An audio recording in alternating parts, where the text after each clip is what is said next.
Hello and welcome to JK maths. I hope आप सब लोग अपने घरों पे सेफ होंगे। तो आज है हमारा part number 2 time and work का, क्योंकि डिमांड आपकी ज़्यादा होती है तो इसीलिए मैं पार्ट नंबर 2 लेके आया हूँ। जेकेएसबी के क्वेश्चन करेंगे जो कि 2021 से 25 तक आए थे। पार्ट नंबर 1 में हम लोगों ने ऑलमोस्ट 10 से 11 क्वेश्चन ही हुए थे, क्योंकि देखो अब मेरा क्वेश्चन कराने का तरीका थोड़ा सा डिफरेंट होता है। मुझे पूरा एक्सप्लेन करना होता है, मुझे आपको तरीके बताने होते हैं। तो मैं ये चीज़ नहीं कर सकती कि आपके साथ कि आधे घंटे में आपको 50 MCQ करा दूँ, वो मेरे से नहीं होगा और ना ही आगे होगा, ना ही अभी होता है। तो मेरा पढ़ाने का तरीका आपको पता है, 10 से 15 क्वेश्चन होते हैं, उसमें टाइम लगता है क्योंकि समझाने में टाइम लगता है। तो उसमें इसी तरह से चलेगा हमारा, ठीक है। तो अगर आप चैनल पर न्यू हो तो चैनल को सब्सक्राइब कर सकते हो और सेशन को लाइक और शेयर जो है वो करते रहना। बढ़ते हैं हम लोग अपने PYQs पे। क्वेश्चन नंबर 1, क्वेश्चन नंबर 1 हमारा बिल्कुल सिंपल क्वेश्चन कहाँ पे आया हुआ है आपका, असिस्टेंट सुपरिटेंडेंट जेल्स में 2025 में। आई थिंक लास्ट सेशन में भी हमने एक ऐसा ही सिमिलर क्वेश्चन किया था। तो मैं इसको ज़्यादा टाइम वेस्ट ना करते हुए शुरू करता हूँ। A एंड B जो है वो काम कर रहे हैं 24 डेज में, B एंड C जो है वो काम कर रहे हैं 30 डेज में, C एंड A जो है वो काम कर रहे हैं 40 डेज में, ठीक है। अब इसका एलसीएम मैंने आपको क्या बोला था, कैसे लेना है, आपको बड़ा नंबर देखना है, सबसे बड़ा नंबर ले लिया। बाकी देखो कि क्या इससे डिवाइड होते हैं दोनों, नहीं होते। 24 से 40 नहीं होता, 30 से भी नहीं होता। तो इसका अगला मल्टीपल मतलब 80 से 30 नहीं जाता, 24 पे नहीं जाता। तो इससे अगला मल्टीपल मतलब 120 से 30 भी चला जाता है, 24 पे चला जाता है। इसका मतलब 120 इसका एलसीएम हो गया। ये एक आसान तरीका है। वरना आप क्या कर सकते हो, वही क्या कर सकते हो, ये 24 लिया, यहाँ पे लिखा 24, फिर 30 लिखा, फिर 40 लिखा, फिर इस तरह से किया। 2 से काटूंगा 12, 2 से काटूंगा 15, 2 से काटूंगा 20, सिमिलरली फिर 3 से काटना या 2 से काटना, ऐसे काट काट के आपका क्या आ जाएगा, एलसीएम आ जाएगा। एक तरीका आपका ये, एक मैंने आपको बता दिया। तीसरा तरीका भी मेरे पास है। तीसरा तरीका क्या होता है आपका, तीसरा तरीका ये होता है कि डायरेक्ट आप ऐसे लिखो 30, 24 और 40 और इसके जो है फैक्टर्स बना लो। जैसे ये है, इसको मैं बोलूँगा 2 × 12, 12 के दोबारा फैक्टर 2 × 6, 6 के दोबारा 2 × 3। तो ये कितना बन गया, 2 का क्यूब × 3। तो मैं इसको लिख सकता हूँ 2 का क्यूब × 3। सिमिलरली मैं 30 को करूँगा 3 × 10, 10 को करूँगा 2 × 5। तो इसको मैं लिख सकता हूँ 2 × 3 × 5। सिमिलरली 40 को लिख सकता हूँ 2 × 20, 20 को लिख सकता हूँ 2 × 10, 10 को लिख सकता हूँ 2 × 5, ठीक है। तो ये क्या बन गया, 2 का क्यूब × 5, ठीक है। तो इसी तरह से मुझे फैक्टर्स यहाँ देखने होते हैं, तो उससे भी मैं एलसीएम निकाल सकता हूँ। ये सारे तरीके मैं आपको लेक्चर में बता चुका हूँ। यहाँ पे हम इतना डीप हमको जाना नहीं है, सारी चीज़ें मैं आपको बता चुका हूँ। तो इसीलिए मैं इसको मिटा देता हूँ। तो सबसे पहले क्या है मेरे पास, एलसीएम। एलसीएम मतलब टोटल वर्क। तो टोटल वर्क मेरे पास कितना आ गया, टोटल वर्क मेरे पास आ गया 140, जो कि इनका एलसीएम है। अब मुझे निकालनी है एफिशिएंसी। तो इसकी एफिशिएंसी 120/24 मतलब 5, इसकी एफिशिएंसी 120/30 मतलब 4, 120/40 मतलब 3। टोटल मिला के तीनों की एफिशिएंसी 12। तीनों की मतलब A B B C C A। तो इसका मतलब मैं ऐसे लिखूंगा A + B + B + C + C + A। तीनों मिला के कितना काम कर रहे हैं, 12 काम कर रहे हैं, ठीक है। उसके बाद 2 टाइम्स A है यहाँ पे और 2 ही टाइम्स B है, 2 ही टाइम्स C है। तो मैं 2 को कॉमन निकाल के क्या करता हूँ, ऐसे 12। तो यहाँ से निकालूंगा A B और C की एफिशिएंसी कितनी हो जाएगी, 6 यूनिट हो जाएगी। उसने बोला है कि कितने दिन लगेंगे अगर ये साथ में काम करें सारे। तो टोटल काम कितना था, टोटल काम था 120। अब ये मिलके जब काम करते हैं तो कितना काम करते हैं, कितने यूनिट्स करते हैं, कितनी एफिशिएंसी है इसकी, 6 यूनिट्स। तो इसका मतलब कितने दिन लगेंगे, तीनों को मिलके 20 दिन लगेंगे। कहाँ है ऑप्शन नंबर C, ठीक है। समझ आ गया आपको। अब इसका शॉर्टकट भी मैंने आपको बता रखा था जब मैंने लेक्चर पढ़ाए थे, शॉर्टकट भी मैंने आपको बता रखे हैं। लेकिन शॉर्टकट से जाना नहीं है आपको, शॉर्टकट से जाओगे तो थोड़ा सा आपका मुश्किल हो जाएगा क्वेश्चन, ठीक है। क्वेश्चन नंबर 2 पे हम लोग चलते हैं। क्वेश्चन नंबर आ गया हमारे पास 2। अब 2 क्या बोल रहा है, अब ये पाइप्स एंड सिस्टम का क्वेश्चन है। कोई भी डिफरेंस नहीं है, देखो ना पाइप्स एंड सिस्टम में, ना टाइम एंड वर्क जो आप बोलते हो, कोई भी डिफरेंस नहीं है, सेम है सारा चैप्टर। तो जो कंसेप्ट आपका टाइम एंड वर्क में लगता है वही आपका पाइप्स एंड सिस्टम में भी लगेगा, ठीक है। जैसे 2 पाइप्स हैं, 2 taps can fill a tank in 10 hours and 15 hours. मतलब पाइप 1 है तो मैं P ले लेता हूँ, पाइप 1 को, ठीक है, P1 ले लेता हूँ, वो 10 घंटे में फिल कर रही है। और पाइप 2 जो है वो 15 घंटे में फिल कर रही है। यहाँ पे भी हमको वही टोटल काम निकालना है। टोटल काम निकालने के लिए वही एलसीएम निकालना है। तो एलसीएम कितना आ जाएगा इसका, 30 आ जाएगा। इसकी एफिशिएंसी कितनी हो जाएगी, 3। इसकी एफिशिएंसी कितनी हो जाएगी, 2। टोटल मिला के एफिशिएंसी कितनी हो जाएगी, 5। तो बताओ दोनों टैब्स जब ओपन होंगे तो कितनी देर में फिल होगा। तो काम कितना करना है, 30।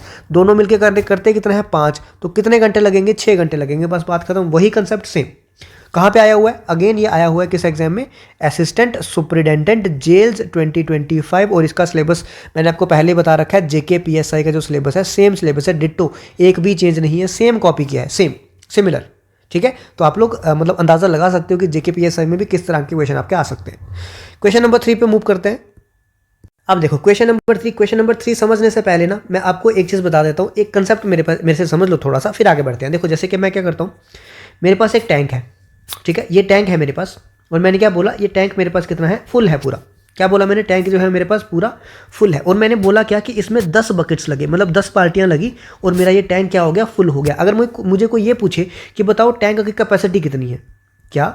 अगर कोई मुझे ये पूछे कि टैंक की कैपेसिटी कितनी है तो मैं बोलूँगा इसमें 10 बकेट्स लग रही हैं।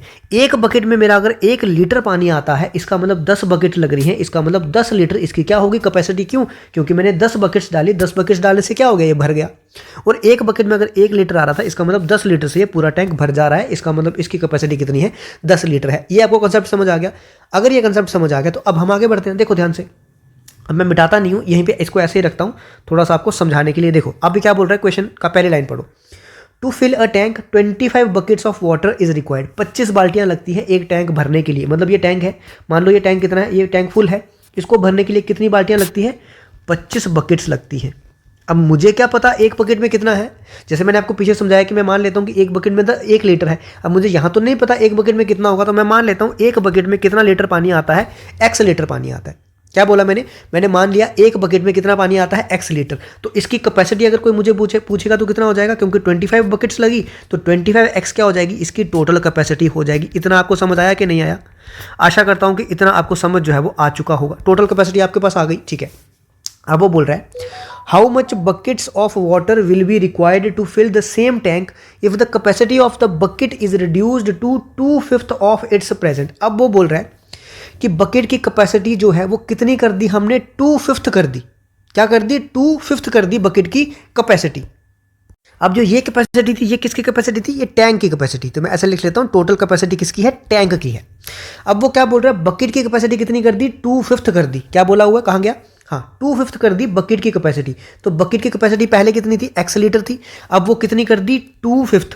तो 2/5, 1 सेकेंड ऐसे लिखता हूँ, 2/5 ऑफ x। अब ये बकेट की कैपेसिटी हो गई।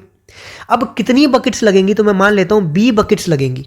किसमें, टैंक को फुल भरने में। टैंक को फुल भरने में मतलब टैंक की पूरी कैपेसिटी कितनी है, 25x। तो 25x भरने के लिए अब कितनी बाल्टियां लगेंगी, मैं मान लेता हूँ b बाल्टियां लगेंगी, तभी जाके मेरे पास क्या होगा, बाल्टी का क्या बोलते हैं, सॉरी, बाल्टी की कैपेसिटी जो है मुझे रिड्यूस करके दे दी है 2/5। और कितनी बाल्टियां लगेंगी, b बाल्टियां लगेंगी, तभी जाके मेरे पास टोटल टैंक भरा जाएगा। ये समझ आया आपको मैंने ये इक्वेशन कैसे बनाई? अगर आपको ये इक्वेशन नहीं समझ आई, इसका मतलब आपका क्वेश्चन करने का कोई फायदा नहीं हुआ। जब तक ये इक्वेशन समझ नहीं आती तब तक क्वेश्चन करने का कोई फायदा नहीं है। ये सारे कर लेंगे, यहाँ तक सारे कर लेंगे। ये इक्वेशन जो है ये इंपॉर्टेंट है। एक बार दोबारा से सुनो, ठीक है। यहाँ मैंने कैपेसिटी कैसे निकाली थी, टैंक की कैपेसिटी कैसे निकाली थी कि कितनी बकेट्स हैं, नंबर ऑफ बकेट्स कितनी है, BUCKETS, नंबर ऑफ बकेट्स कितनी है, मल्टीप्लाई उसको क्या किया था, एक बकेट की कैपेसिटी, एक बकेट की कैपेसिटी से मल्टीप्लाई किया था, तभी मेरे पास क्या आया था, टोटल टैंक की कैपेसिटी आई थी। अब उसने बोला है कि अभी भी मुझे टैंक को फिल ही करना है, तो फिल ही करना है इसका मतलब टोटल कैपेसिटी ही करनी है। टोटल कैपेसिटी मतलब 25x। अब टोटल कैपेसिटी किसके बराबर होगी, नंबर ऑफ बकेट्स। अब बकेट्स कितनी लगेंगी तो मुझे पता नहीं है ना कितनी लगेंगी, तो मैंने क्या ले लिया, b। और एक बकेट की कैपेसिटी, पहले एक बकेट की कैपेसिटी x थी, अब उसने बोला है कि 2/5 है अब, तो इसलिए मैंने 2/5 ऑफ x से क्या कर दिया, मल्टीप्लाई कर दिया। अब जाके मुझे लगता है कि आपको जो है वो समझ तरीके से आया होगा। अब ये x से ये x कटा तो b कितना हो जाएगा यहाँ पे, 25 × 5 डिवाइडेड बाई 2। तो 25 × 5 कितना होता है, 125। 125 डिवाइडेड बाई 2 ये होता है 62.5। इसका मतलब 62.5 क्या लगेंगी, बकेट्स लगेंगी हमको। कितनी लगेंगी, 62.5 बकेट्स लगेंगी, तब जाके हमारा टैंक अब फिल होगा। क्यों, ऐसा क्यों हुआ, बकेट्स इंक्रीज क्यों हुई, क्योंकि हमने एक बकेट की कैपेसिटी कम कर दी।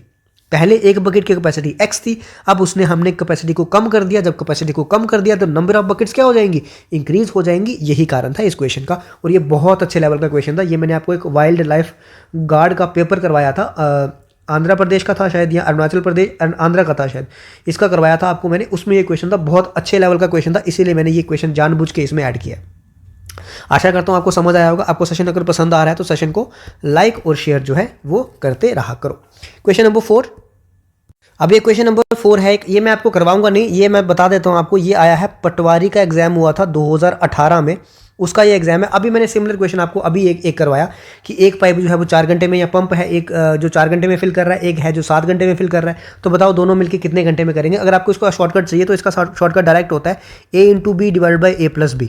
ठीक है, इस तरह से भी आप चाहो तो कर सकते हो, लेकिन आपको याद रखना ये आवर्स में दिया है, घंटों में दिया है, आपको किस में चाहिए, मिनट्स में चाहिए। तो आपको इसका आंसर जो है वो कमेंट करके बताना है। ऑल्दो इसका आंसर वैसे तो टिक मार ही दिया है इसने 153 मिनट्स, लेकिन आपको यहाँ पे कन्वर्जन करनी आनी चाहिए, वो आपका काम है, वो आप करोगे। क्वेश्चन नंबर 4 ये आपका होमवर्क है। ठीक है। आई होप आपका इतना कर सकते हो। देखो इतना भी नहीं करोगे तो मुझे कोई फर्क नहीं पड़ेगा, मेरा 1 मिनट एक्स्ट्रा लगेगा, मैं ये भी करवा दूंगा, लेकिन सारा कुछ अगर मेरे पे ही डिपेंड हो जाओगे फिर कभी भी आप सेल्फ स्टडी नहीं कर पाओगे, तो उससे फिर कोई फायदा नहीं होगा आपका। क्वेश्चन नंबर 5 पे हम लोग चलते हैं। अब ये क्वेश्चन है जिसमें मुझे आपको समझाने में वक्त लगेगा। वक्त क्यों लगेगा वो अब मैं आपको बताऊंगा। ये आया है आपका जूनियर असिस्टेंट 2021-22 में जो एग्जाम हुए थे सीबीटी वाले, उसमें आया हुआ है एग्जाम में। इसमें टाइम क्यों लगेगा बताता हूँ। 2 men and 3 boys can do a piece of work in 765 days. मतलब दो आदमी और 3 बच्चे, 2 men and 3 boys जो है मिलके कितने दिन में काम कर रहे हैं, 765 डेज में। तो टोटल वर्क कितना हो जाएगा, कितने आदमी थे और कितने नंबर ऑफ डेज लगे, ये क्या हो जाएगा, टोटल वर्क हो जाएगा। और वो बोल रहा है वाइल 3 men and 2 boys, मतलब 3 आदमी और 2 बॉयज जो है सेम वर्क, इसका मतलब काम जो है वो सेम है, इसीलिए मैं इक्वल्स टू लगा रहा हूँ बीच में। ये मिलके काम कितने दिन में कर रहे हैं, 612 दिन में। ठीक है, एक सेकेंड, 3 आदमी है ना, तो यहाँ पे 3 men और 2 बॉयज होगा। ठीक है, ये 612 दिन में काम कर रहे हैं। अब ये पूछ रहा है कि बताओ 5 आदमी और 5 बॉयज मिलके कितने दिन में काम करेंगे। बच्चे की गलती देखो।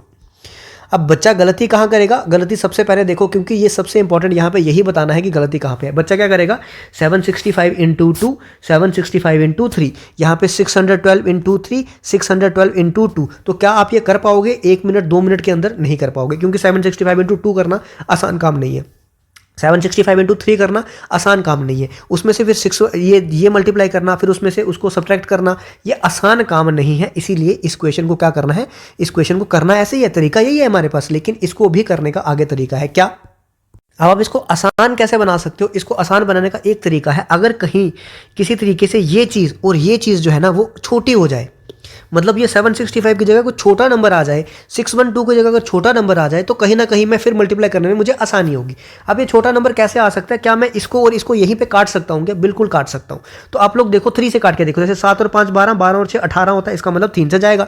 6 और 2 8 और 1 9, इसका मतलब 3 से जाएगा। तो 3 से काट के देखो, 3 इंटू 2 6, 16 बचे, 3 इंटू 5 15, 15 बचे, 3 इंटू 5 15, 255 आ गया। इससे करूंगा तो 3 इंटू 2 6, उसके बाद 3 इंटू 4 12, 204 आ गया। ठीक है, उसके बाद आपको क्या करना है, दोबारा 4 प्लस 2 कितना हो गया, 6 5 5 10 और 2 12, इसका मतलब 3 से दोबारा जाएगा। 3 से गया तो 3 इंटू 8 24, 15 आया, 3 इंटू 5 15, यहां से करूंगा तो 3 इंटू 6 18, 2 बचे 24, 3 इंटू 8 24 हो गया। अब आपको इतना अगर नहीं पता है कि 17 इंटू 5 कितना होता है 85 और 17 इंटू 4 कितना होता है 68, फिर कोई फायदा नहीं है पढ़ने का। नहीं तो आप क्या करो, अगेन इसको छोटे छोटों में, मतलब 3 से 2 से जिससे भी होता है, 4 से 5 से जिससे भी होता है उससे करके देखो, और फिर ये आपका आंसर आएगा। लेकिन ये जाएगा किसी से नहीं, ये 17 से जाएगा डायरेक्ट। ठीक है, इसीलिए ये चीज़ें आपको आनी चाहिए थोड़ी बहुत, इतने टेबल्स आपको पता होने चाहिए। तो ये अब मेरे पास छोटा नंबर आ गया, यहाँ 5 आ गया, यहाँ 4 आ गया। तो अब मैं इसको दोबारा अगर लिखूँ तो मैं किस तरीके से लिखूंगा, 2 men प्लस 3 बॉयज, अब मल्टीप्लाई किससे करूंगा, 5 से, और यहाँ पे 3 men प्लस 2 बॉयज, अब मल्टीप्लाई किससे करूंगा, 4 से। अब मेरा क्वेश्चन आसान हुआ कि नहीं हुआ? ऑटोमेटिकली हो गया। अब मेरे पास क्या बनेगा, यहाँ से मल्टीप्लाई करूंगा तो क्या बनेगा, 10 मर्द प्लस 15 बेटे इक्वल्स टू 12 मर्द प्लस 8 बेटे। ठीक है, अब मैं मर्द को ले जाता हूं वहां पे, बेटों को ले जाता हूं यहाँ पे, 15 में से 8 निकालूंगा तो मेरे पास आएंगे 7 बेटे। कितने मर्दों के बराबर है, 2 मर्दों के बराबर है। यहां से मुझे रेशो निकालनी है, जरूरी नहीं कि आप लोग बॉय और मैन की रेशो निकालो, या फिर मैन और बॉय की रेशो निकालो, जिसकी मर्जी निकालो, फर्क नहीं पड़ता, बस रेशो निकालो। तो बॉयज और मैन की रेशो यहां से कितनी आ गई, 2:7। बस आपका निकालने का मकसद सिर्फ यही था। ये चीज निकली तो आपका सारा का सारा क्वेश्चन आराम से निकल गया। अब देखो आगे, अब मुझे सबसे पहले निकालना है टोटल वर्क जो है वो किसके बराबर है। टोटल वर्क निकालने के लिए या तो मैं ये वाला ले लेता हूँ एक, या तो मैं ये वाला ले लेता हूँ, मेरी मर्जी है, मैं दोनों में से कोई एक ले लेता हूँ। लेकिन यहाँ पे ये गलती मत करना कि आप लोग यहाँ से कोई उठा लो। क्यों? क्योंकि आपको लगा ये छोटा है। छोटा ये इसलिए आया जब मैं दोनों तरफ काटा तो, ठीक है, आपने समझा कि मैं दोनों तरफ काटा तब ये छोटा हुआ। लेकिन अब मुझे टोटल वर्क के लिए कोई एक चूज करना है, या तो ये चूज करना है या तो ये चूज करना है। ठीक है, तो उसके लिए मुझे यही नंबर आएगा, या तो 765 या तो 612। आप कोई एक चूज कर लो, मैं यहाँ से 765 वाला करता हूँ। तो मेरे पास टोटल वर्क किसके बराबर आ जाएगा, टोटल वर्क क्या था, 2 इंटू एम। अब एम किसके बराबर है, यहाँ से 7, मतलब ये एफिशिएंसी होती है एक्चुअली। तो 2m, तो 2m मतलब 2 इंटू 7 प्लस 3 बॉयज, तो बॉयज किसके बराबर है, 2, मतलब एफिशिएंसी। इंटू क्या था मेरे पास 765, ये मेरे पास आ गया टोटल वर्क। तो 7 इंटू 2 14, 3 इंटू 2 6, 14 प्लस 6 कितना हो गया 20। तो 20 इंटू 765 मेरे पास आ गया क्या, टोटल वर्क। समझ आया आपको? इतने तक पूछा क्या है कि 5 आदमी और 5 बॉयज। तो मतलब मैं क्या लिखूंगा, 5 मेन एंड 5 बॉयज़ जो है वो कितनी देर में काम खत्म करेंगे। ऊपर मेरा हमेशा आएगा टोटल वर्क, नीचे आएगी एफिशिएंसी किसकी, 5 आदमी और 5 बॉयज़ की। 5 आदमी है, मैन की एफिशिएंसी कितनी है 7, तो 5 × 7 प्लस 5 बॉयज़ हैं, बॉयज़ की एफिशिएंसी कितनी है 2, तो 5 × 2। यहाँ से अगर मैं सॉल्व करूँ तो आएगा 20 × 7 65 डिवाइडेड बाय 7 × 5 35 प्लस 5 × 2 10, तो 35 और 10 कितना हो गया 45। अब आप इससे आराम से काटना चाहो आराम से काट सकते हो, 5 से काटो, 5 × 4 20, 5 × 9 45, 9 से काटो, 9 × 8 72, 4 बचे 45, 9 × 5 45, 85 × 4 करोगे तो आएगा 340। ठीक है, समझ आ गया। तो क्या बचा था आपके पास 85 × 4 मल्टीप्लाई करके क्या आ जाएगा 340 आ जाएगा। आशा करता हूं आपको कंसेप्ट जो है वो समझ आया होगा कैसे करना है। यहाँ पे गलती भी आपको समझ आई होगी कि डायरेक्टली मल्टीप्लाई करते तो ये बहुत बड़ा बन जाता, माइनस करने में प्रॉब्लम आती, वहाँ पे आपसे गलती हो सकती थी। तो इसको क्या करो, छोटा बनाने की कोशिश करो। लेकिन जब टोटल वर्क निकालना है तब आपको कोई एक, या तो ये चूज़ कर लो या तो ये चूज़ कर लो, मर्जी आपकी है, कोई एक चूज़ करना है आपको। ठीक है, आई होप आपको समझ आया होगा। अगले क्वेश्चन पे हम लोग बढ़ते हैं, क्वेश्चन नंबर 6 पे। क्वेश्चन नंबर 6 अगेन छोड़ दूंगा आपके लिए होमवर्क थोड़ा सा बता देता हूँ, आपके लिए होमवर्क छोड़ूंगा। आंसर तो इसका दिख ही रहा है, बट फिर भी आप खुद से ट्राई करो। A+B जो है मिलके कितने दिन में काम कर रहे हैं 28 दिन में। C+D जो है मिलके कितने दिन में काम कर रहे हैं 84 डेज में। अब आपको क्या निकालना है, सबसे पहले एलसीएम निकालना है, फिर दोनों को मिलके क्या निकालनी है, इनकी एफिशिएंसी निकालनी है। अब आपको यहाँ पे दिख रहा है कि आपके पास दो, ये लास्ट टाइम याद करो कि मैंने आपको एक कंसेप्ट बताया था कि यहाँ पे अकेले एफिशिएंसी नहीं निकल सकती ABCD की, लेकिन उसने क्वेश्चन भी उसी तरीके से पूछा हुआ है कि चारों मिलके कितनी देर में काम करेंगे। इसका मतलब आपके सबको क्या करना है ऐड, जब सबको ऐड करोगे तो क्या आ जाएगा A+B+C+D की मिलके एफिशिएंसी आ जाएगी और यहीं पे आपकी वो यूज होगी। लास्ट टाइम जो इक्वेशन था उसमें आपकी 2 इक्वेशन बन रही थी और 3 वेरिएबल थे, यहाँ पे 2 इक्वेशन बन रही है और 4 वेरिएबल है, तो इसको आप अलग से ABCD को तो नहीं निकाल सकते। इसका मतलब क्वेश्चन भी इसी प्रकार से होगा कि यहाँ पे ABCD जो है वो चारों के चारों एक साथ यूज होंगे। ये मतलब होता है कंसेप्ट समझने का। लास्ट टाइम अगर आपने ये समझा होगा पहले सेशन में तो आपको यहाँ पे ये सोचने पे मजबूर आप हो गए होगे कि हाँ उस दिन उसने बताया था बंदे ने कि यहाँ पे 2 इक्वेशन बन रही है, 4 वेरिएबल हैं, तो इसका मतलब मैं कभी भी इसको जो है सिंगल एफिशिएंसी इनकी अलग से नहीं निकाल सकता। चाहे यहाँ पे वो यूज़ हो रहा है कंसेप्ट नहीं हो रहा, लेकिन आपको एटलीस्ट क्वेश्चन देख के वो मन में आना चाहिए। इसका मतलब यही मतलब होता है कि आपने अच्छे से पढ़ाई की है कि नहीं। कहीं भी कंसेप्ट कोई भी यूज़ हो सकता है, तो ये भी आपका एज अ होमवर्क मैं रखता हूँ। आप लोग अगर सीरियस हो पढ़ाई को लेके तो आप लोग सॉल्व कर सकते हो, नहीं हो तो कोई इशू नहीं है, क्योंकि मुझे फर्क नहीं पड़ेगा। आंसर नंबर 21 है, मुझे 1 मिनट और लगेगा और मैं आपको अच्छे से समझा सकता हूँ। लेकिन मैं क्यों समझाऊंगा जब आपका ये होमवर्क है। तो फिर भी नहीं समझ आता है टेलीग्राम पे पूछो, कमेंट में पूछो, फिर बता दूंगा मैं आपको। ठीक है, क्वेश्चन नंबर 7 पे चलते हैं। क्वेश्चन नंबर 7 अब ये आया है एक क्वालिटी क्वेश्चन, मतलब जिसको ज़बरदस्त क्वेश्चन बोलते हैं। ये आया है और किस एग्जाम में आया है ये आया है आपका पंचायत सेक्रेटरी 2025 में। बहुत अच्छा लेवल है, बहुत ज़्यादा अच्छा लेवल है। ध्यान से सुनो इस क्वेश्चन को, बहुत ज़्यादा बच्चे इसको स्किप करेंगे या तो ये बच्चों से नहीं निकलेगा। देखो, Ram works at the rate such that he can complete a work in 12 days. मतलब राम जो है, ध्यान से सुनना, यहाँ पे थोड़ा सा नीचे लिखता हूँ क्योंकि इसमें मुझे बहुत सारी चीज़ें आपको समझानी है। राम जो है वो काम को कंप्लीट करता है 12 दिन में, और एक दिन में कितना काम करता है 7 घंटे काम करता है। मतलब यहाँ पे आ गया मेरे पास 12 डेज और एक दिन में 7 घंटे, मतलब 7 आवर्स पर डे। इसका मतलब डे और डे गया कैंसिल, तो यहाँ पे बचा 84 आवर्स। मतलब राम जो है वो 84 घंटे 84 आवर्स जो है वो काम करता है। ये मतलब हुआ इसका यहाँ पे। उसके बाद शाम जो है works at the rate such that he can complete a work in 8 days working 9 hours a day. अब शाम जो है ऐसे लिखता हूँ मैं, 8 दिन काम करता है। अब दोबारा मैं डेज और डेज काटूंगा नहीं, अब आपको समझ आ चुका है कि मैं मल्टीप्लाई क्यों कर रहा हूँ। 8 डेज काम करता है और एक दिन में 9 घंटे काम करता है। इसका मतलब 72 आवर्स वो काम करता है। मुझे क्या निकालना है, सबसे पहले टोटल वर्क। अब यहाँ पे मैं आपको एक और तरीका बताता हूँ एलसीएम निकालने का। देखो, चीज़ें आसान करने के बहुत ज़्यादा तरीके हैं, चीज़ें मुश्किल करने के भी बहुत ज़्यादा तरीके हैं। तो आसान करने की तरफ जाया करो, मुश्किल करने की तरफ नहीं जाया करो। जैसे 84 है, 84 को मैं क्या लिख सकता हूँ, मैं 84 को लिख सकता हूँ 12 × 7, 12 सत्ते कितना होता है 84। 72 को मैं क्या लिख सकता हूँ, ठीक है 12 × 6, 12 × 6 कितना होता है 72, 72। अब जब मुझे निकालना है इनका एलसीएम, तो पहले तो देखो क्या कॉमन है, जो कॉमन है उसको मैं लिखूंगा एक ही बार। ठीक है, एलसीएम निकालना है जब मुझे, तो जो कॉमन है उसको मैं लिखूंगा एक ही बार, जो एक्स्ट्रा बचे उसको मैं रिपीट कर दूंगा। एक 7 था एक्स्ट्रा, एक 6 था एक्स्ट्रा, ये मेरा एलसीएम आ चुका। अब मुझे खुद बताओ, अगर आपको इसका एलसीएम ऐसे निकालना पड़ता तो कैसे निकालते, एक एक करके निकालते जाते, कितना टाइम लगता। ये इसका एलसीएम आ गया। अब इसकी एफिशिएंसी निकालने के लिए भी ना आपको कुछ टाइम नहीं लगेगा। क्यों? क्योंकि एफिशिएंसी क्या होती है, टोटल वर्क डिवाइडेड बाय इसने इसके कितने इतना टाइम लिया। तो 12 × 7 करोगे तो डायरेक्टली 12 × 7 इससे कट जाएगा, तो क्या बचेगा, इसकी एफिशिएंसी डायरेक्टली आपकी 6 बचेगी। इसकी एफिशिएंसी इससे 12 × 6 कट जाएगा, तो डायरेक्टली एफिशिएंसी क्या बचेगी, 7 बचेगी। अब बताओ, देखो अब बताओ, ये होती है पढ़ाई, इस तरीके से पढ़ाई होती है। ऐसे पढ़ाई नहीं होती कि मैं 84 और 72 को ऐसे लेता हूँ, करता हूँ 2 से 2 × 4 2 × 2, फिर करूँगा 2 × 36, फिर करूँगा 2 × 21, फिर करूँगा 2 × 18, ऐसे करते जाऊँगा। बिल्कुल होगा, एक नंबर आएगा, फिर दोबारा जब वो नंबर आ जाएगा ना, मुझे डिवाइड करना पड़ेगा 84 से, तब आप वहाँ फिर फंसोगे। दोबारा डिवाइड करके आपका 6 आएगा, वहाँ पर फिर फंसोगे। तो यहाँ पे कैलकुलेशन अपनी जितनी आसान हो सकती है उतनी आप करो, जितने मेरे से हो पाता है उतना मैं आपको सिखाने की कोशिश कर रहा हूँ। तो राम का काम आ गया मेरे पास, शाम का काम आ गया, राम की एफिशिएंसी आ गई, शाम की एफिशिएंसी आ गई।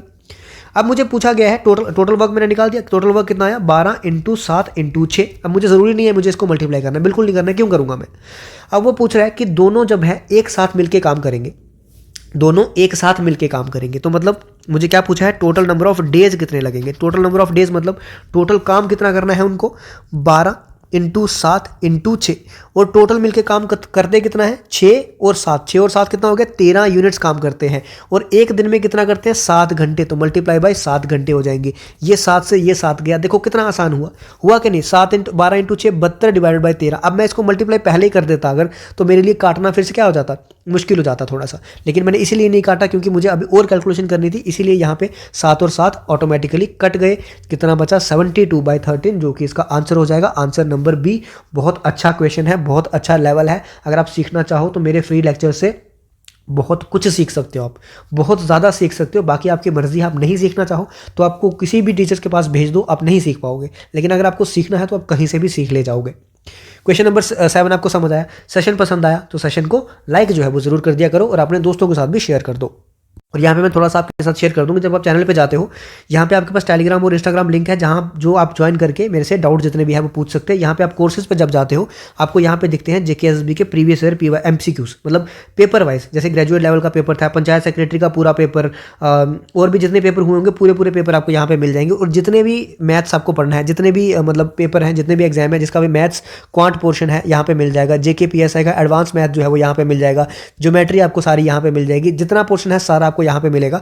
और अगर आपको ऐसे कंसेप्ट सीखने हैं जो मैं आपको बताता हूँ कि ये मैं आपको क्लास में पढ़ा चुका हूँ, यहाँ पे मैं फिर भी आपको पूरे मेथड नहीं बता पाता क्योंकि ये MCQ सेशन है, तो आप मेरी इसमें जा सकते हो, प्लेलिस्ट में जाओ, या फिर जब ये जो है मैथ वाला कोर्सेज में जाके इसको ओपन करोगे, जैसे ये नंबर सिस्टम है तो आपको दिख जाएगा नंबर सिस्टम का lecture number 1, lecture number 2, lecture number 3, lecture number 4, ऐसे करके आपको सारे दिख जाएंगे। उसके बाद जैसे ये है टाइम एंड वर्क, तो टाइम एंड वर्क का पहला लेक्चर आ गया, दूसरा लेक्चर आ गया, थर्ड लेक्चर आ गया, उसके बाद पाइप्स एंड सिस्टम आ गया, उसके बाद PYQs पार्ट्स भी है। सब कुछ आपको जाके कहाँ में मिलेगा, कोर्स में जाके, यहाँ पे जो मैथ्स वाला सेक्शन है यहाँ पे आपको सब कुछ मिल जाएगा, बस आप देखने वाले बनो। ठीक है, बढ़ते हैं हम अपने क्वेश्चन नंबर 8 पे। क्वेश्चन नंबर आपका 8, राम एंड श्याम जो है वो 10 दिन में काम कर रहे हैं, राम एंड अरुण जो है वो 12 दिन में कर रहे हैं, श्याम एंड अरुण जो है वो 15 दिन में कर रहे हैं। तो बताओ श्याम, राम, अरुण जो है वो तीनों मिलके कितने दिन में करेंगे। मैं नहीं कराऊंगा, आपका होमवर्क है, क्योंकि मैं 2 से 3 क्वेश्चन ऐसे पहले भी करा चुका हूँ, रिपीटेड क्वेश्चन है JKSB के। तो किस एग्जाम में आया है, ये आपका आया है प्लम्बर, रेंट कलेक्टर, मिस्त्री वगैरह, जो 2025 का JKSB का एग्जाम है उसमें ये आ रखा है। ठीक है, आप आराम से इसको कर सकते हो। तीनों की एफिशिएंसी निकालो, तीनों की एफिशिएंसी निकाल के टोटल वर्क डिवाइडेड बाय तीनों की एफिशिएंसी ऐड कर दो। ठीक है, आई होप ये भी आप कर सकते हो। क्वेश्चन नंबर 9 में हम लोग चलते हैं।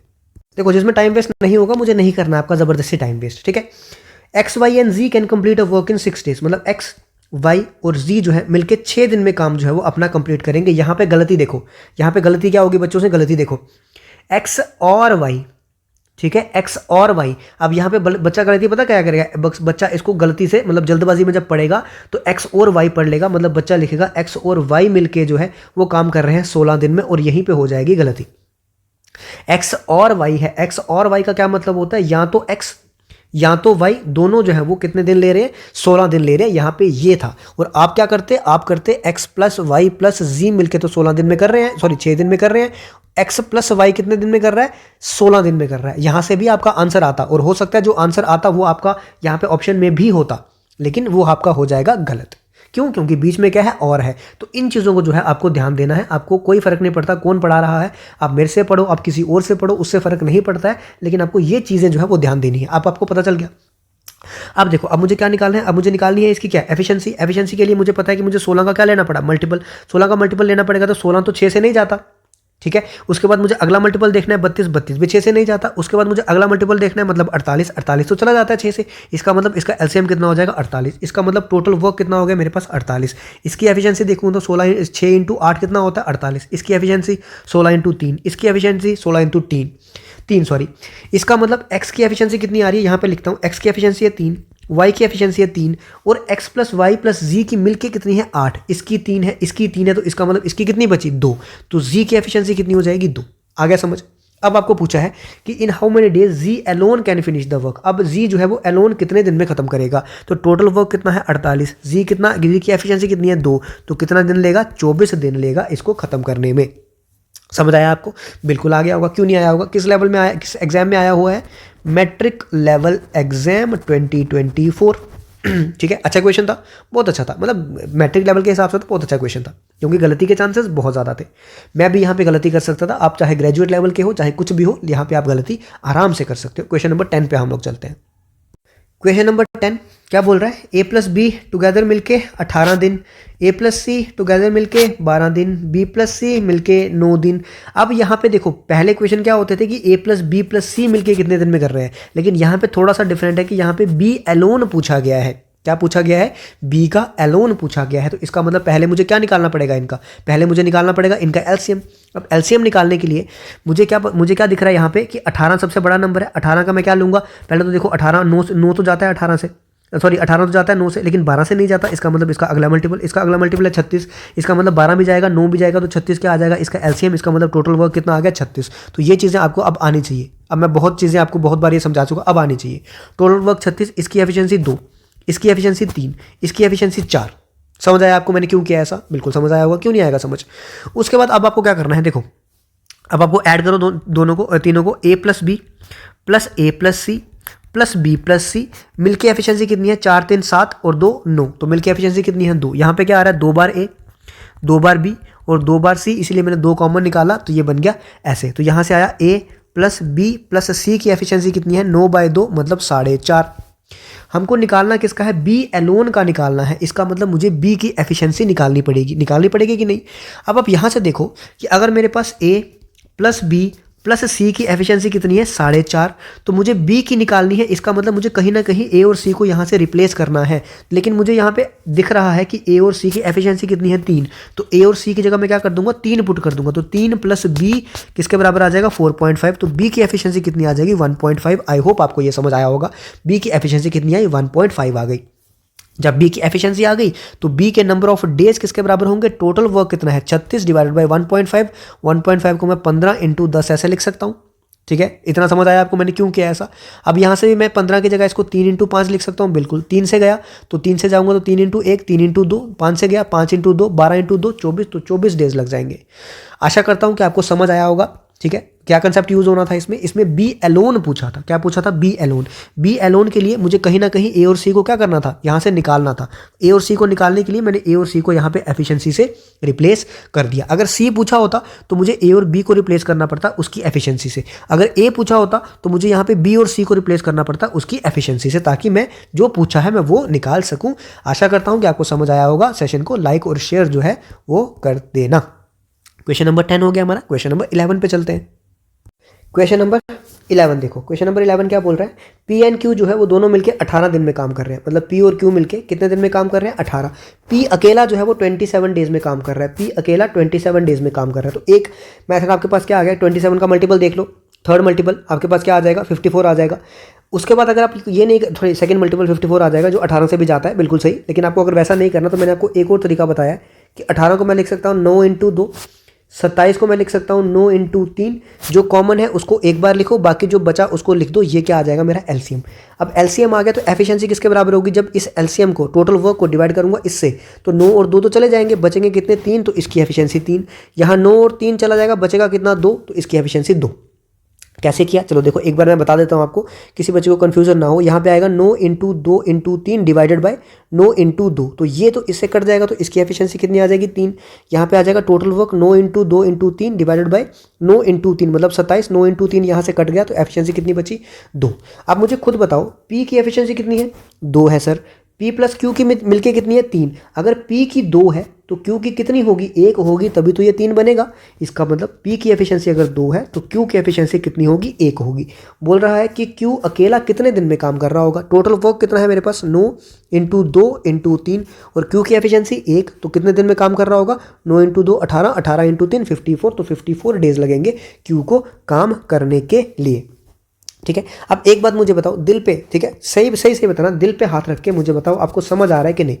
क्योंकि देखो अगर आपको समझ नहीं आ रहा है, अगर आपको सेशन पसंद नहीं आ रहा है, तो ये आपका भी टाइम वेस्ट है और मेरा भी टाइम वेस्ट, मैं अपना ही टाइम वेस्ट कर रहा हूँ आपको समझाने में। अगर आपको समझ नहीं आ रहा है तो इन सेशंस का कोई भी फायदा नहीं है। इन सेशन का सिर्फ एक ही मकसद है कि आपके दिलो दिमाग तक मैथ का जो डर था ना, ठीक है, मैथ का जो डर बैठा था, वो जो डरावना आपको लगता था मैथ, उस डर को आपके दिमाग से निकालना, दिमाग से, दिल से, दोनों से निकालना। और अगर आपको चीज़ें नहीं पसंद आ रही है तो भी मुझे बता दिया करो, क्योंकि मैं अपना बहुत ज़्यादा मेहनत, बहुत ज़्यादा टाइम इसमें दे रहा हूँ ताकि आपको समझ आए।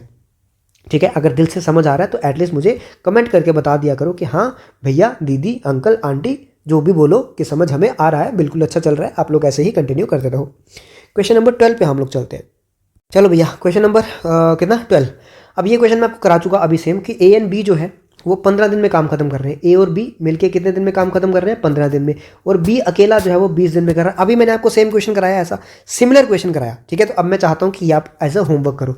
सर आज आप बहुत होमवर्क दे रहे हो, 2 से 3 क्वेश्चन दे दिए, तो क्या करूँ, सिंपल से क्वेश्चन है। अब मैं क्या इसको बताऊँ आपको कि इसका एलसीएम आएगा 20 को अगला मल्टीपल देखो 40, 40 नहीं जाता, अगला मल्टीपल देखो 60, हाँ 60 चला जाता है, 60 आ गया, फिर इसकी एफिशिएंसी निकालो 4, फिर इसकी एफिशिएंसी निकालो 3, तो सर क्वेश्चन तो सॉल्व हो गया यहीं पे। तो ये चीज़ें अब मैं आपको नहीं बताऊंगा, क्यों, क्योंकि मैंने बता दिया आपको। अब आपको भी थोड़ी सी मेहनत अपने से करनी पड़ेगी, थोड़ी सी मेहनत करोगे तभी आप सक्सेस हो पाओगे।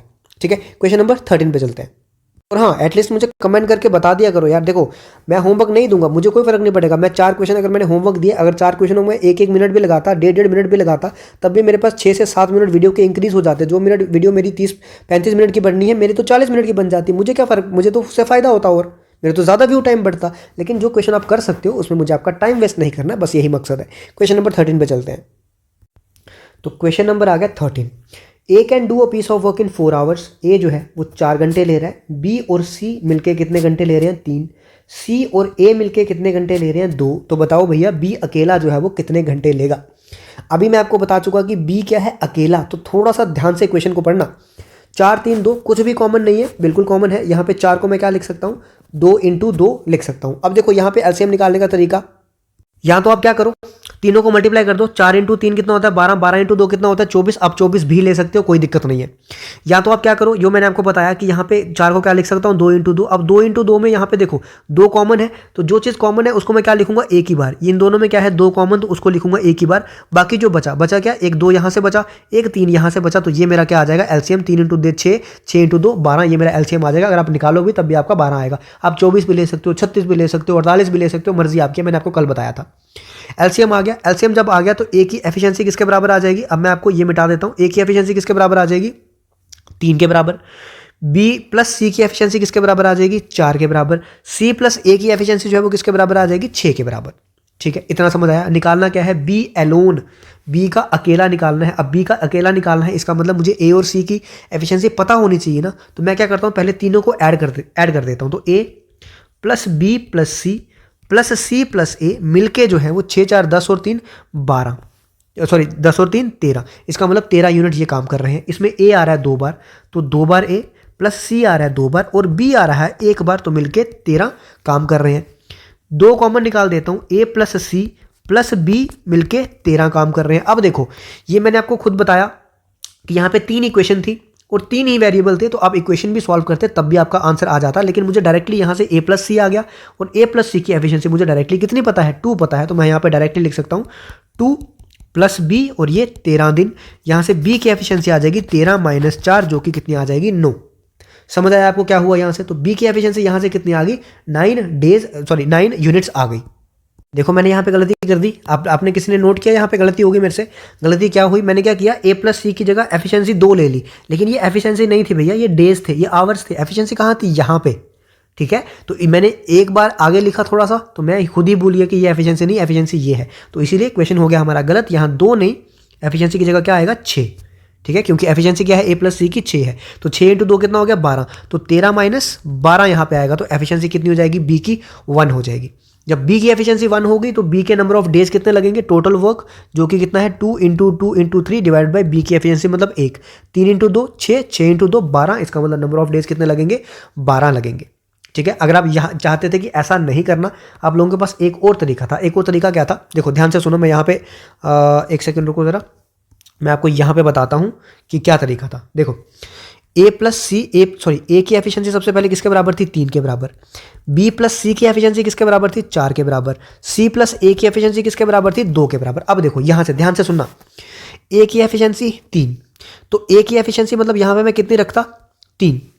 अब यहाँ पे देखो कि 3 रखने के लिए मतलब मुझे कुछ 3 प्लस कुछ करके यहाँ पे क्या बनाना है, 2 बनाना है।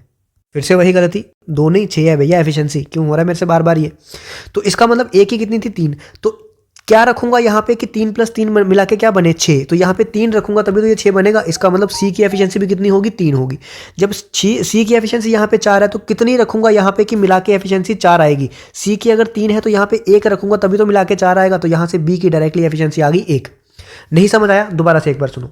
देखो मुझे फ़र्क नहीं पड़ता कि मुझे 20 बार आपको समझाना पड़ेगा, मुझे फ़र्क इससे पड़ता है कि आपको समझ आना चाहिए। अब देखो मैंने क्या बोला, ए की एफिशिएंसी कितनी थी, 3। ए की एफिशिएंसी यहाँ पे रखी मैंने 3 है। अब टोटल इनकी मिला के 6 थी, तो यहाँ पे मुझे क्या रखना पड़ा, 3 ही रखना पड़ा, तभी तो 6 बनेगी। इसका मतलब सी की एफिशिएंसी कितनी आ गई, यहाँ से 3। अब सी की अगर 3 है तो सी की जगह मैं क्या रखूंगा, यहाँ पे 3 रखूंगा। तो यहाँ पे क्या ऐड करूंगा कि 3 प्लस क्या ऐड करूंगा कि 4 बने, एक ही ऐड करूंगा। इसका मतलब बी की एफिशिएंसी यहाँ से कितनी आ गई, 1 आ गई। चाहे तो आप ये इक्वेशन से सॉल्व करो, चाहे तो आप यहीं से सॉल्व कर लो। मैं पर्सनली यहाँ से सॉल्व करता हूँ। अगर मुझे कोई बोले पर्सनली तो मैं इसी चीज़ से सॉल्व करता हूँ, क्योंकि इससे मेरी जो है वो जल्दी हो जाता है। इक्वेशन सॉल्व करने में मुझे थोड़ा सा टाइम लगेगा, इसमें मेरा ज़्यादा जल्दी हो जाएगा। ठीक है, आशा करता हूँ कि समझ आपको आया होगा। सेशन को लाइक और शेयर जो है अपने दोस्तों के साथ कर देना। क्वेश्चन नंबर 13 हो गए, क्वेश्चन नंबर 14। क्वेश्चन नंबर 14, अब फिर वो क्वेश्चन आ चुका है जिसमें सबसे ज़्यादा गलतियां होती हैं और जिसमें बच्चे को सबसे ज़्यादा प्रॉब्लम अगर टाइम एंड वर्क में कहीं पे आती है तो वहीं पे कि एक छोड़ के जा रहा है, बाकी का काम जो है वो कोई और कर रहा है, या फिर एक गया एक आया, एक ने इतने दिन काम किया तो बताओ कितने दिन पहले छोड़ा होगा। वो चीज़ों में बच्चों को प्रॉब्लम है और यही क्वेश्चन है। और क्वेश्चन का लेवल बहुत ज़्यादा अच्छा किस एग्जाम में आया हुआ है, ग्रेजुएट लेवल एग्जाम। इसका पेपर तो बहुत अच्छा था ना, बहुत अच्छा, 2024 में था ये एग्जाम। देखो ध्यान से सुनना, अब P and Q can do a piece of work in 32 and 40 days. इसका मतलब P जो है वो 32 दिन में काम कर रहा है और Q जो है वो 40 दिन में काम कर रहा है। देखो मैं थोड़ा गंद नहीं डालता हूँ इसमें, क्योंकि ये समझने वाला क्वेश्चन है, तो इसलिए मैं थोड़ा सा अच्छा लिखता हूँ। P 32 दिन और Q 40 दिन ले रहा है। अब मैंने एलसीएम निकालने का तरीका आपको अभी बताया। इसको मैं लिख सकता हूँ 8 इंटू 4 32, इसको मैं लिख सकता हूँ 8 इंटू 5। ये तभी हो, देखो ये भी मैं आपको बताता हूँ ये कब मैं कर सकता हूँ, ये मैं तभी कर सकता हूँ जब इन दोनों में कुछ ना कुछ कॉमन मल्टीपल हो। ऐसा नहीं है कि मैं एक मेरे पास क्या है 17 है मान लो, एक मेरे पास है 20, अब इन दोनों में कॉमन मल्टीपल कुछ नहीं है। जब कॉमन मल्टीपल कुछ नहीं है तो मैं इसको ऐसा नहीं लिख सकता कि किसी कॉमन मल्टीपल के मल्टीप्लिकेशन में। यहाँ पे 8 एक कॉमन मल्टीपल था, इसीलिए मैंने इसको मल्टीप्लाई करके लिखा। तो ये आपको देखना है कि कहाँ मैं कौन सी चीज़ यूज़ कर सकता हूँ। मुझे यहाँ पे ये ज़्यादा आसान लगता है तो मैं अपने हिसाब से चूज़ करता हूँ, लेकिन मैंने आपको बता दिया कहाँ पर करना है। ये चीज़ें मैंने आपको डिटेल में आपको लेक्चर्स में बताई हुई है। देखो अब मुझे 8 लिखना है एक बार क्योंकि कॉमन है, बाकी 4 और 5 जो है वो रिपीट करना है। ये मेरा आ गया एलसीएम। अब P की एफिशिएंसी अगर मुझे निकालनी है तो P की एफिशिएंसी कितनी हो जाएगी 5, Q की एफिशिएंसी अगर मुझे निकालनी है तो कितनी हो जाएगी 4। एफिशिएंसी मुझे पता चल चुकी है। ठीक है, अब देखो क्वेश्चन अभी स्टार्ट हुआ है। दे बिगेन टू वर्क टुगेदर, ये दोनों एक साथ काम करना शुरू करते हैं। तो एक साथ अगर काम करेंगे तो कितने यूनिट करेंगे, 9 यूनिट करेंगे। बट P जो है P leaves after some times and Q completed the remaining work in 16 days। अब यहाँ पे आपको ये समझने की ज़रूरत है, जब तक आप इस क्वेश्चन की डायग्राम नहीं बनाओगे तब तक आप इन क्वेश्चंस को, बहुत कम बच्चे होंगे, 2-4% बच्चे जो बिना डायग्राम्स के इसको सॉल्व कर लेंगे। मुझे पर्सनली अगर मैं भी बोलूँ तो ये क्वेश्चन मतलब ऐसे मतलब थोड़े बहुत क्वेश्चन तो मैं भी खुद कर लूँगा इसको बिना उससे, लेकिन आपको थोड़ा सा अगर लेंथी क्वेश्चन हो गया, थोड़ा सा समझने वाला सोचने वाला हो गया तो मुझे भी डायग्राम बनानी पड़ती है। मैं भी इंसान ही हूँ, मैं कोई फरिश्ता नहीं हूँ कि मुझे सारा कुछ आता होगा, नहीं ऐसा नहीं है, मुझे भी सारा कुछ नहीं आता। लेकिन मुझे इतना है कि मैं आपको जो मुझे आता है वो मैं आपको चीज़ें सिखा सकता हूँ। देखो डायग्राम मुझे बनानी है इसकी, तो डायग्राम मैं इस तरीके से बनाता हूँ। क्या बोल रहा है कि पहले दोनों मिलके काम कर रहे हैं, तो मैं ऐसा ले लेता हूँ कि P प्लस Q जो है वो दोनों पहले मिलके काम कर रहे हैं। उसने बोला है, क्या बोला है कि they began to work together, इसका मतलब दोनों मिलके काम कर रहे हैं, तो P प्लस Q काम कर रहे होंगे। उसके बाद उसने बोला कि P जो है वो कुछ टाइम बाद छोड़ के चला जाता है, तो मैं ये मान लेता हूँ कि X डेज इन्होंने दोनों ने मिलके काम किया होगा। क्या बोला मैंने, X डेज इन्होंने दोनों ने मिलके काम किया होगा। उसके बाद Q जो है वो P जो है यहाँ से चला गया, तो यहाँ से पी जो है वो लीव कर गया। जब पी लीव कर गया तो इसका मतलब अभी काम कौन कर रहा है, अभी यहाँ पे आगे जितना भी काम होगा ये वाला, ये किसने किया, ये किया होगा क्यू ने। और कितने दिन लगे उसको, 16 दिन। इसका मतलब यहाँ पे उसको कितने दिन लगे होंगे, 16 डेज लगे होंगे। इतना आपको समझ आया मैंने क्या बोला, बिल्कुल समझ आ गया होगा। अब टोटल काम हुआ कितना, यहाँ पे सबसे इंपॉर्टेंट बात क्या होती है ना, आपको टोटल वर्क की इक्वेशन बनानी है। क्या बनानी है, टोटल वर्क जो है वो किसके बराबर है उसकी इक्वेशन बनानी होती है। टोटल काम कितना हुआ था, 8 × 4 × 5, ठीक है। अब यहाँ से आप चाहो तो मल्टीप्लाई कर लो, ना चाहो तो मल्टीप्लाई ना भी कर सकते हो, मर्जी आपकी है, मैं कर लेता हूँ। अगर नहीं भी करना तब आप भी ऐसे रख सकते हो। 5 × 4 कितना होता है, 20, 20 × 8 मतलब 160, आराम से हो जाता, तो मैंने कर लिया। 160 टोटल काम है। जब लेफ्ट हैंड साइड पे मैंने टोटल काम रखा तो राइट हैंड साइड पे मुझे टोटल काम ही रखना पड़ेगा। ऐसा तो आप नहीं कर सकते कि एक जगह आप केजी रख लो, एक जगह आप सेंटीमीटर रख लो, नहीं कर सकते। एक जगह आप लीटर रख दो, एक जगह आप एरिया रख दो, ऐसा नहीं कर सकते। दोनों यूनिट सेम होनी चाहिए। अगर लेफ्ट हैंड साइड पे क्या रखा मैंने, यहाँ पे मैंने क्या रखा, टोटल वर्क, तो इसका मतलब राइट हैंड साइड पे भी टोटल वर्क होगा। 160 टोटल वर्क आ गया। कौन कर रहा है, पहले कर रहे हैं पी और क्यू। पहले क्या कर रहे हैं, पी और क्यू मिलके। और यहाँ पे देखो पी और क्यू मिलके कितना काम कर रहे थे, 9 यूनिट्स। इसका मतलब 9 यूनिट्स कर रहे हैं कौन, पी प्लस क्यू। मैं साथ साथ लिखता भी जाता हूँ, पी प्लस क्यू मिलके कितना यूनिट कर रहे थे, 9 यूनिट्स। और कितने दिन काम कर रहे थे, ये एक्स डेज काम कर रहे थे, तो 9x आ गया। इतना समझ आया। बाकी का काम जो है वो किसने किया, बाकी का काम क्यू ने किया।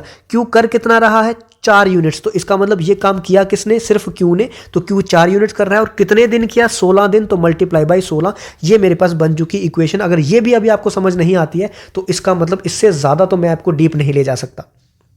इससे डीप कुछ नहीं है, इससे भी डीप आपको फिर भी जाना है, मतलब इसके आपको बहुत सारे क्वेश्चन करने हैं। अगर तो मैंने आपको लेक्चर में 3, 4, 5 क्वेश्चन आपको लेक्चर में ही इसके करवा दिए होंगे, तो वहां जाके आप ये चीज़ें देख सकते हो। 16 × 4 कितना हो गया, 64। तो 160 - 64 = 9x। 160 - 64 कितना हो गया आपका, 96। 96 = 9x। तो x किसके बराबर आ गया, 96 / 9। जब इसको सॉल्व करूंगा तो आएगा 32/3।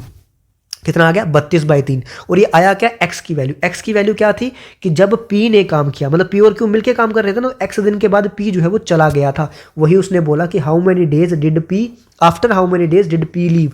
तो p कितने दिन बाद चला गया भैया, p x दिन बाद चला गया था। तो x की वैल्यू कितनी आई, 32/3। तो इसका आंसर क्या हो जाएगा, 32/3। इससे ज़्यादा कुछ नहीं है आपके टाइम एंड वर्क में।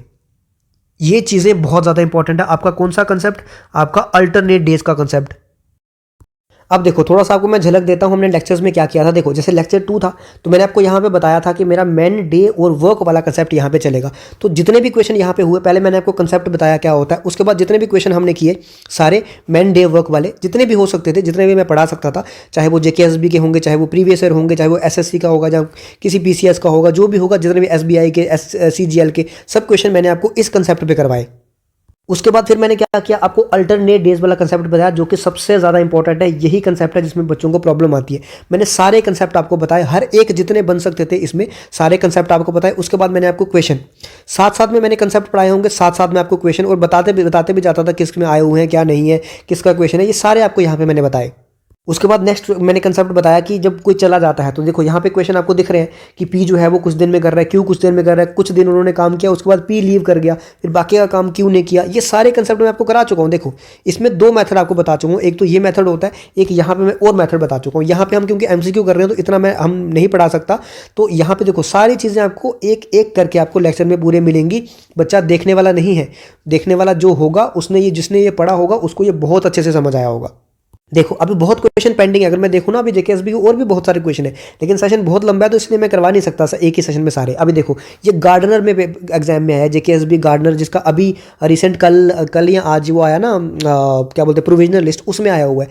बहुत ही लेंदी और बहुत ही खतरनाक लेवल का क्वेश्चन है। अब देखो कहाँ पूछ सकते हैं ये नहीं पूछ सकते, गार्डनर में नहीं पूछना चाहिए था, लेकिन उन्होंने पूछा। ऐसा ही कंसेप्ट है ये भी। तो जब तक आप डायग्राम नहीं बनाओगे तब तक आप चीज़ें जो है वो समझ नहीं पाओगे। अगर आप चाहो तो आप हमारे साथ देख सकते हो, पढ़ सकते हो। फिर अगला कंसेप्ट ये था कि इस टाइप का, तो सारे क्वेश्चन सारा कुछ मैंने यहाँ पे आपके लिए कवर किया हुआ है। तो आप चाहो तो आप लोग लेक्चर में जाके इनको देख सकते हो। बाकी आपकी मर्जी है, आपको कहीं से भी पढ़ना है, ऐसा कोई ज़रूरी नहीं है कि हमसे ही पढ़ना है। लेकिन आपको अगर चीज़ें नहीं मिलती हैं, अगर हमसे पढ़ना आपको चीज़ें नहीं मिलती हैं अगर आपको सर्च करने पे, तो आप लोग किसी भी वीडियो के क्या करो, डिस्क्रिप्शन में जाओ। डिस्क्रिप्शन में जाने के बाद आपको यहाँ पे दिख रहा होगा एक तो टेलीग्राम लिंक, इंस्टाग्राम लिंक, उसके बाद आपको यहाँ पे दिख जाएगी सारी चीज़ें। देखो जैसे फा की मैथ्स की प्लेलिस्ट है, यहाँ पे आपको दिख जाएगी। जूनियर असिस्टेंट की कंप्यूटर के जो टॉपिक वाइज पीवाईक्यू सीरीज हमारी चल रही है, आपको यहाँ पे दिख जाएगी। मैथ्स के जो टॉपिक वाइज पीवाईक्यूज है, यहाँ सीरीज चल रही है। रीजनिंग की यहाँ पे चल रही है। जूनियर असिस्टेंट के जो पेपर है प्रीवियस ईयर पेपर जैसे 21-22 के हुए थे, 2023 में हुआ था एक, 2024 में शायद 22 में कहीं पे भी हुआ था जो जेकेएसबी का पेपर, वो आपको यहाँ पे दिख जाएगा।